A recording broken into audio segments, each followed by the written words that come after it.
नमस्कार दोस्तों, आशा करता हूं कि आप सभी अच्छे होंगे, परिवार में आपके सब सकुशल मंगल होंगे। जैसा कि प्रतियोगी परीक्षा का ये दौर चल रहा है और सभी कह रहे हैं सर जी कियां तैयारी करा। अरे अगर आपको संभव की सीमा जानना है तो असंभव से ही आगे निकल जाओ, क्योंकि देखो जीवन में क्या है कि हम कुछ पाना चाहते हैं, कुछ करना चाहते हैं, हर व्यक्ति कुछ करना चाहता है। अगर आपको शिखर तक पहुंचना है तो आपको ताकत की आवश्यकता है। किस पर पहुंचना है? शिखर पर पहुंचना है तो आपको आवश्यकता किसकी है? ताकत की। अब वो ताकत शिखर या माउंट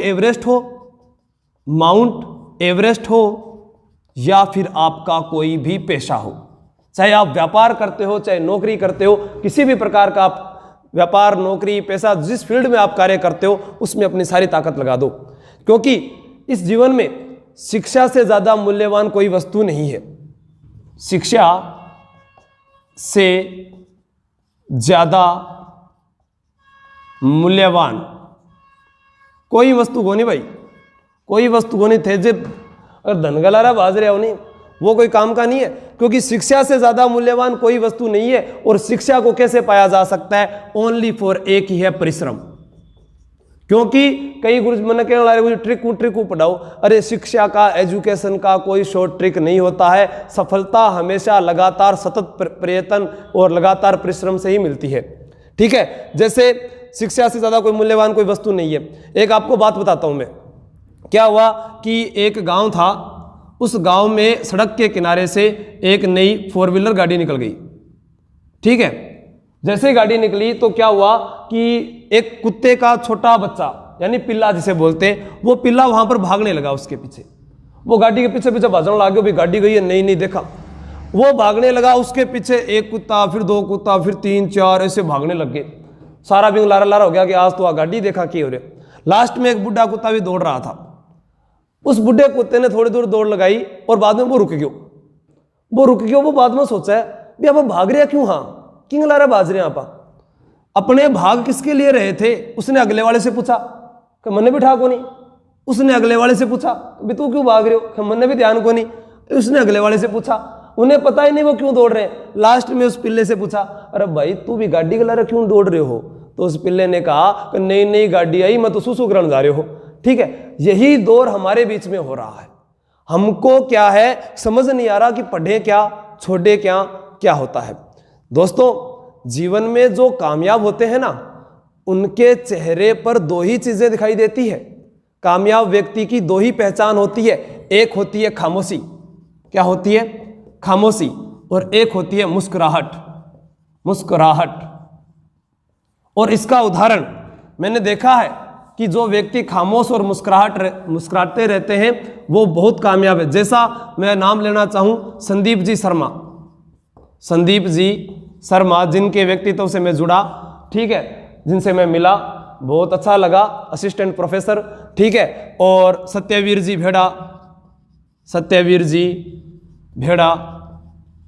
सुभाष जी चारण, सर आप सभी जानते। इन लोगों पे नारायण जी भी देख लो आपने, नारायण जी भी हमेशा राजी रहे, लेकिन मैंने इनको कामयाब देखा होते हुए, और इनकी एक ही पहचान थी, खामोशी और मुस्कुराहट, और कोई पहचान को नहीं। क्योंकि शिक्षा के लिए उन्होंने रात दिन मेहनत की और वो मुकाम पाया जिसकी आप भी तमन्ना करते हो, मैं भी करता हूं, और हम लगातार लगे हुए हैं। दोस्तों, जीवन में इतना संघर्ष तो जरूर कर लेना ताकि कभी अपने बच्चों को ये आत्मविश्वास दिलाने के लिए किसी दूसरे का उदाहरण ना देना पड़े। इतना संघर्ष प्रत्येक व्यक्ति को कर लेना चाहिए ताकि अपने बच्चों को जब वो कोई बात का उदाहरण दे तो किसी और का ना देना पड़े, खुद का ही देना पड़े। ठीक है, दूसरी बात, आप कह रहे हो सर जी नोट्स भेजो, PDF भेजो। अरे मेरी बात सुनो, आपको जो पढ़ाया जा रहा है वो मैं पढ़ा रहा हूं, आप उसके द्वारा नोट्स बनाइए। आप नोट्स खुद बनाओगे तो ही वो कार्य होगा।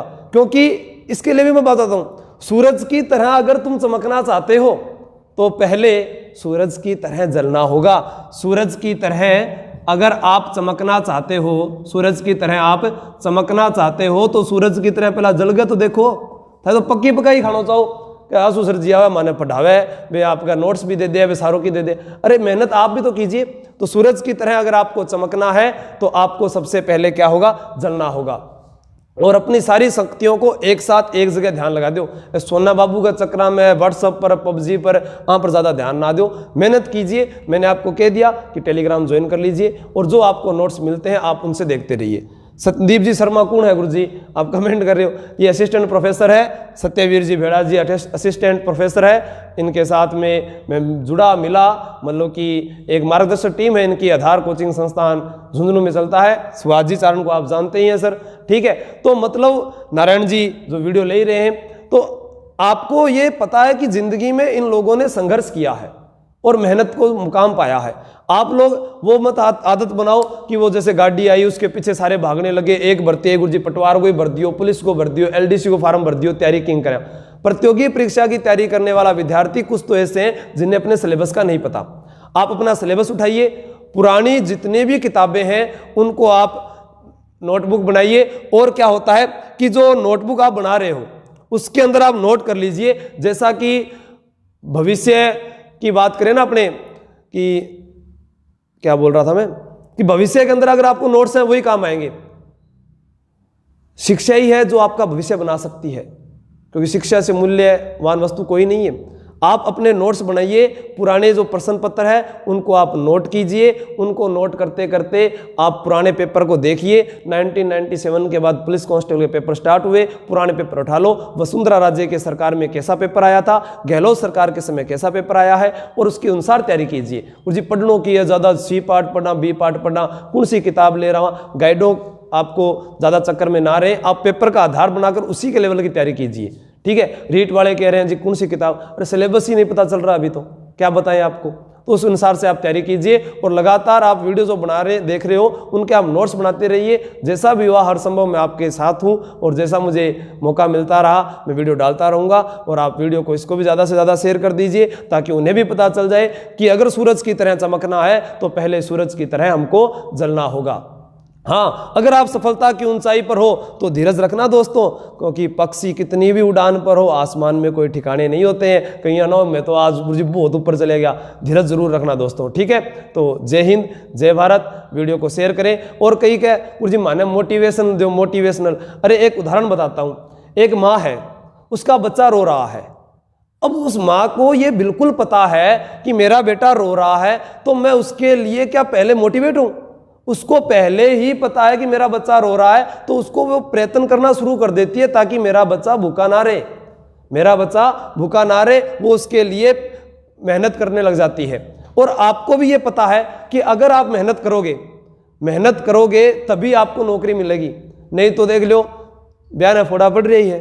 दूसरी चीज, आप लोगों को ये पता है कि जिंदगी के अंदर हम जो कर रहे हैं कार्य, जैसे पढ़ाई वगैरह जो भी करते हैं, उसके अंदर आप ध्यान रखना कि नौकरी जो अपने करेंगे, प्राइवेट नौकरी, कोई स्कूल में लाग जाएगा 5-6 हज़ार रुपया देगा, कोई कॉलेज में लाग जाएगा 15-20 हज़ार रुपया देगा, ठीक है। घर को काम ही करना है, तो अगर मेहनत करो तो ईमानदारी से करो, ताकि जब मम्मी पापा छोटा होता सपना देखता नहीं मारो छोरो तो डॉक्टर बन सी, मारो छोरो मास्टर बन सी, मारी छोरी डॉक्टर नहीं बन सी, मारी छोरी मास्टर नहीं बनेगी, पायलट बनेगो, IPS बनेगो। उन सपनों को पूरा कीजिए, क्योंकि मैं बार बार हर जगह ये बात कहता हूँ कि जब हमारे माँ बाप हमको स्कूल में छोड़ कर आए थे तो ब्लैक बोर्ड होता था और व्हाइट चौक से लिखते थे। आज व्हाइट बोर्ड होता है और उससे हम काले चौक से